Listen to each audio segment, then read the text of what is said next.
अब आपको लिए चलते हैं शहदादपुर, जहां से रिपोर्ट कर रहे हैं शुएब इस्लाम। सिंध हुकूमत के सिंध रेवेन्यू बोर्ड की जानिब से एक नोटिफिकेशन के जरिए सैयद अरसलान अनवर शाह को assistant commissioner unit 34 D Sindh revenue board office Shaheed Benazirabad division तैनात किया गया है, जिसने अपने ओहदे का चार्ज संभाल कर काम शुरू कर दिया है।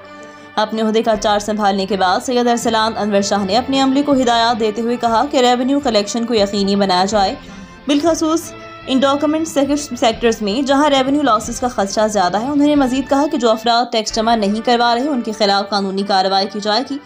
मजीद कहा, कौम के मुस्तकबिल के लिए टैक्स कलेक्शन को यकीनी बनाया जाएगा, जिसका फ़ायदा हमारे आइंदा नस्ल को होगा। वाज़ेह रहे कि सैयद अरसलान अनवर शाह इससे कबल सूबाई एडमिनिस्ट्रेशन विंग में अपनी खिदमत सर अंजाम दे रहे थे।